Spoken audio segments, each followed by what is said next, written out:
Hi, welcome back to West Coast Geeks. I'm your host, Joaquin. How we doing, people? So, if you're looking for other adventures to play in Planescape, then look back to second edition. There were plenty of adventures out there, a lot of supplements, including the different box sets, as well as other material regarding Sigil, or the cage they like to refer to.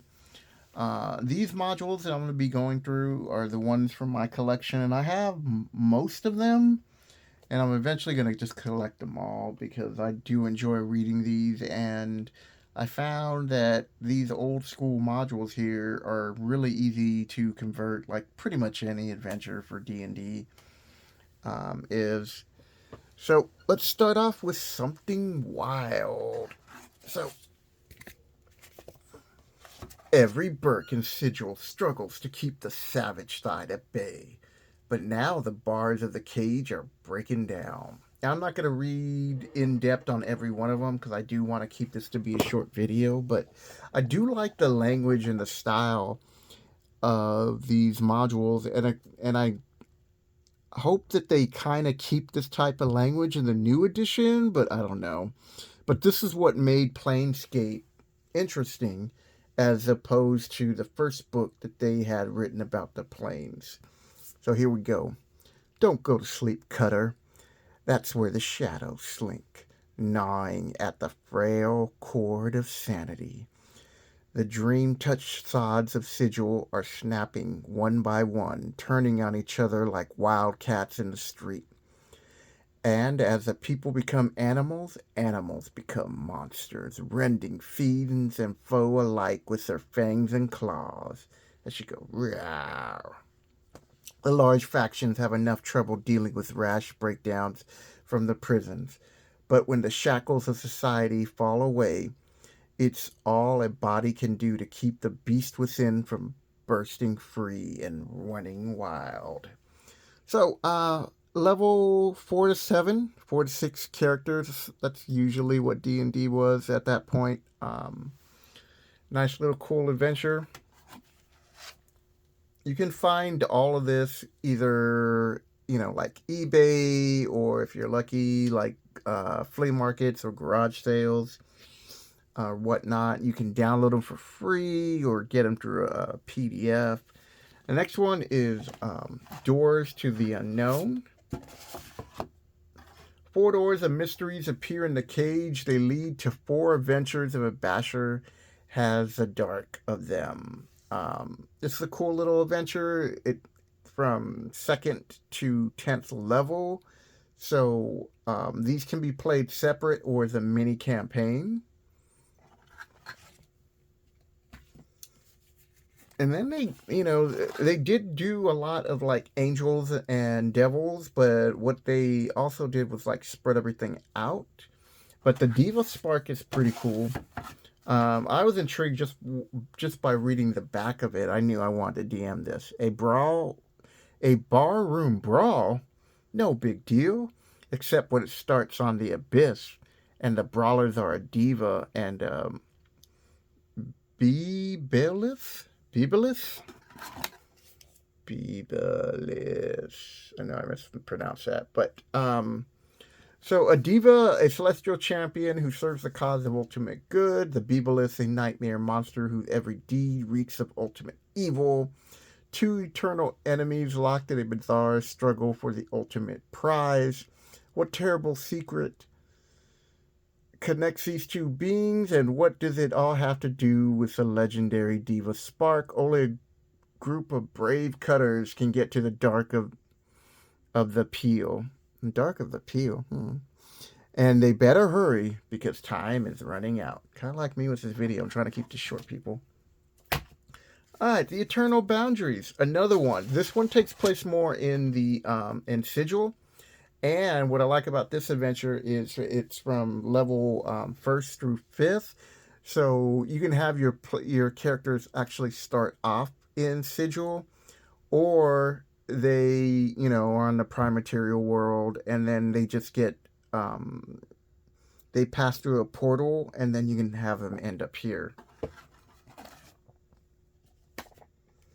This one, I didn't even read anything about it. I just saw the cover of the Harbinger house, and I was like, I gotta get this. And so on my way to the cash register, I started reading it, and it was like a succubus with an unquestionable lust of power is turning to the cage into a ripping madhouse, and the Lady of Pain ain't pleased. So right there, this is from like fourth to seventh. From Sigil to the Outlands and back again, the heroes must piece together a puzzle that could shake the cage to its foundations. I was like, yeah, this is cool. And for those of you who are like Forgotten Realm fans, um, for duty and deity, so Gratz is a very powerful demon lord who kidnapped. I know I'm going to mess up her name, but for over a decade, mystery has surrounded the fate of the lost goddess of trade and wealth, Joaquin. Joaquin? Joaquin. But see, my name's Joaquin. Joaquin, that's Spanish. But Wadakin? I think it's something like that. The Golden Lady disappeared during the time of troubles and has not been heard of since. So this was a fun adventure to play because you actually have to go and sneak into Gratz's lair and rescue her. And if you do, you're rewarded heavily. But if you don't, there are severe consequences. But I do love the art on this, people. Another one where you face off against a devil this time, a devil lord, the fires of Dis.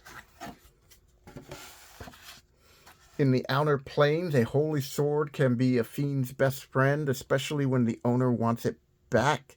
Sneaking into the second layer of the foul Baitor ain't easy, but with a little help from the right high-up men, it can be done. Of course, exactly who the right high-up men are can give a basher pause, so it's often best not to ask. But there's a sword to be found, and the Bloods need to find it. Truth is, those who don't end up lost and are sure to find out that no good deed goes unpunished. And so the premise is you need to sneak into Dis and retrieve a paladin's holy avenger.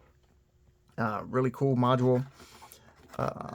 Hopefully I'll get to run this group through it one day, but it's kind of on a long list of other adventures.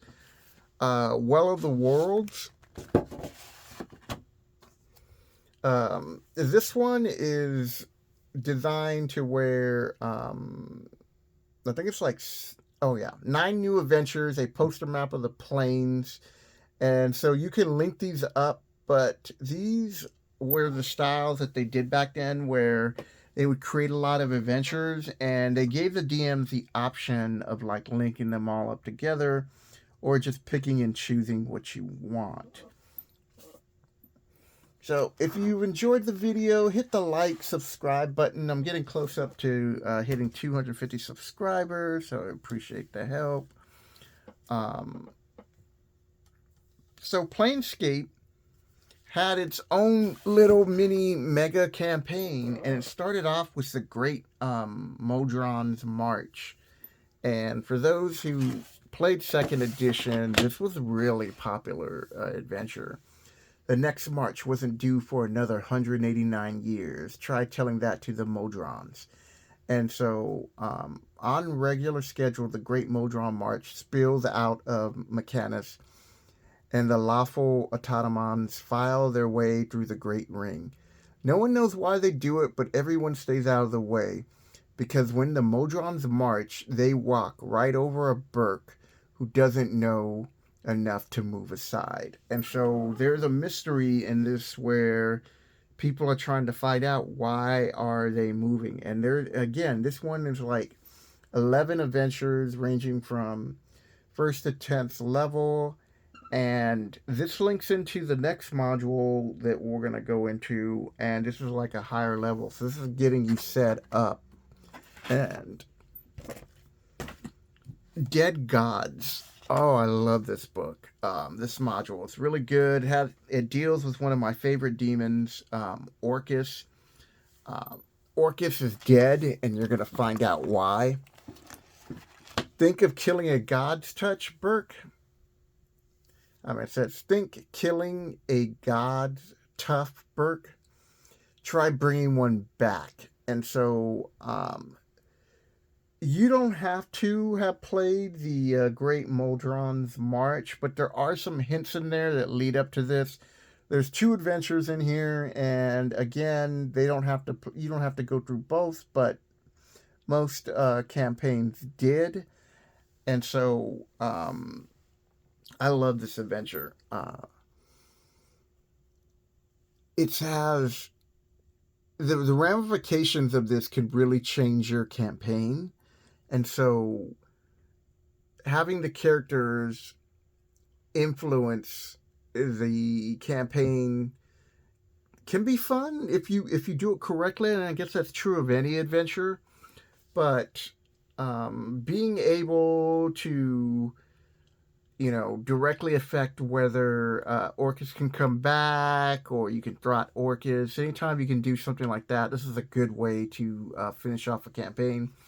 Um, it says from to start off from 6th to ninth, but you really do go higher up in level if you play through both adventures.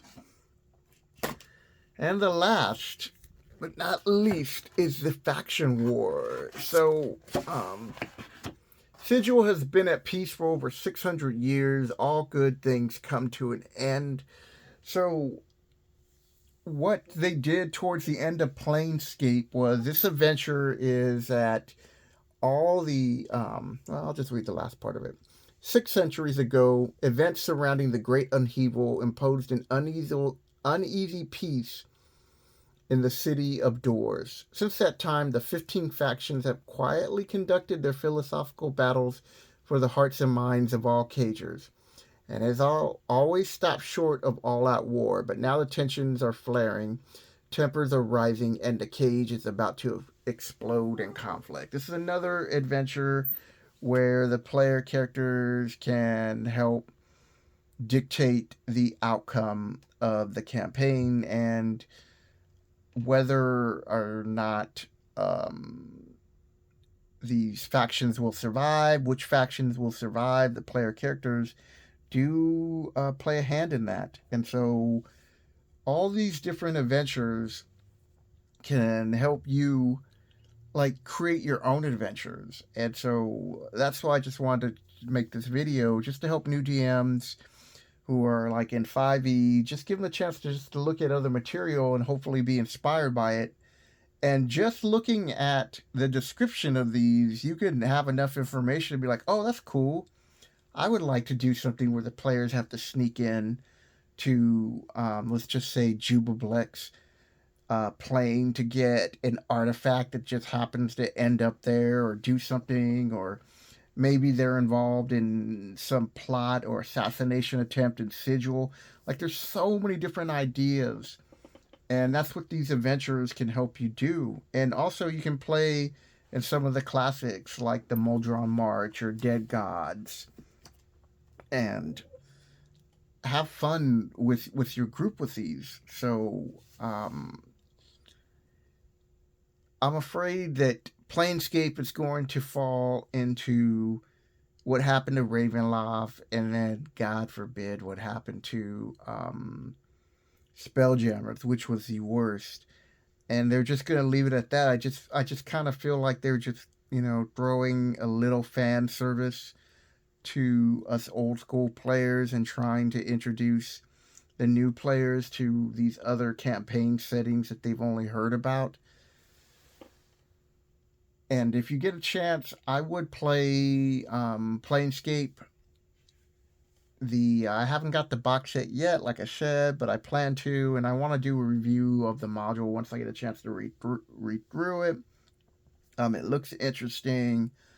Planescape is one of these unique and beloved campaign reasons because in like first edition, when they started introducing certain magical items like Amulet of the Plains, Um, the DMs weren't given that much information about these other planes you could visit. They were given short descriptions, unless we're talking about the elemental planes. And so when these books came out and all these different campaign setting boxes came out, this is what um, players and DMs were hoping for, to expand upon this campaign, this really unique campaign setting. And that's why it holds like a place in a lot of old school players' hearts, because you're off in areas where you can fight demons and devils on their home plane. You can travel to where the Norse gods are, the Greek gods are, any deities, their different planes, and the amount of adventures are just limitless.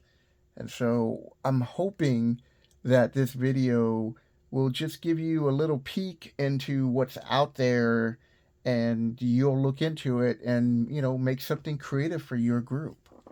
So with that, people, I hope you enjoyed the video, and I'll catch you later. Oh, and real quick, if you have played any of these adventures, leave a comment below what you liked, and what are you looking forward to 6th edition, and what they're going to expand on it, I guess, because it's going to be new to see what they're going to do. All right, people, catch you later.